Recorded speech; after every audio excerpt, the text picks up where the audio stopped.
ఖమ్మం జిల్లా పాలేరు నియోజకవర్గంలో రెవెన్యూ శాఖ మంత్రి పొంగులేటి శ్రీనివాసరెడ్డి పర్యటించి పలు అభివృద్ధి కార్యక్రమాలకు శంకుస్థాపన చేశారు.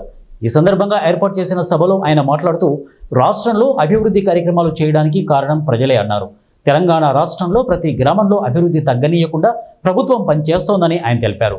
రాష్ట్ర వ్యాప్తంగా రేషన్ కార్డులు కొత్తవి 7 లక్షలు ఇవ్వడమే కాక పాత రేషన్ కార్డుల్లో 17 లక్షల మందిని యాడ్ చేశామని ఆయన చెప్పారు.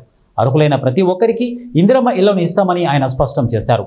రాష్ట్రంలో ఇంటిగ్రేటెడ్ ఇంటర్నేషనల్ స్కూళ్ల నిర్మాణానికి శ్రీకారం చుట్టామని ఆయన అన్నారు. ధరణిని ఎత్తివేసి భూభారతి 2025 కొత్త చట్టాన్ని తీసుకొచ్చామని ఆయన తెలిపారు. మంచి చేస్తున్న ప్రతి కార్యక్రమానికి వెనక ఉంది ప్రజలేనని, రాబోయే రోజుల్లో ఏ ఎన్నికలు వచ్చినా ప్రజల దీవెనలు ఉండాలని ఆయన అన్నారు. మీ పిల్లలు మంచి చదువులు చదువుకునే వాళ్ళకి మంచి భూమి పెట్టాలని డైట్ ఛార్జీలు 40% పెంచాం.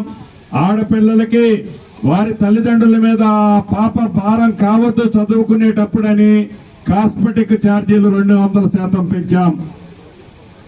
ఇంతేకాదు పిల్లలు ఉండటానికి ఆనాటి ప్రభుత్వం పేరుకు హాస్టల్స్ అయితే పెట్టింది. ఆ హాస్టల్స్ అన్ని కూడా ఏదైతే కోళ్ల ఫారాల్లో పాత రైస్ మిల్లుల్లో ఉంటే అలా కాదు అని వాటికి ఇంటిగ్రేటెడ్ ఇంటర్నేషనల్ స్కూల్స్ కూడా కట్టే కార్యక్రమానికి శ్రీకారం చుట్టుకుంటున్నాం.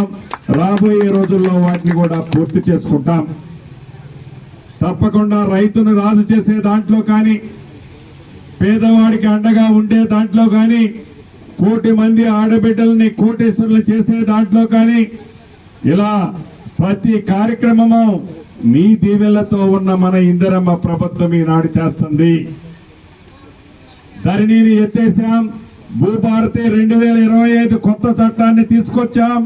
ఈ చట్టం ద్వారా ఏ భూమి సమస్యలు ఉన్నాయో అన్నిటికీ పరిష్కారాన్ని కూడా కనుగొని చేస్తున్నాం. ఇలా మంచి చేస్తున్న ప్రతి కార్యక్రమానికి వెనక ఉంది మీరే. మీ కృషి ఫలితంగానే ఈనాడు ఈ ప్రభుత్వం పనిచేస్తుంది.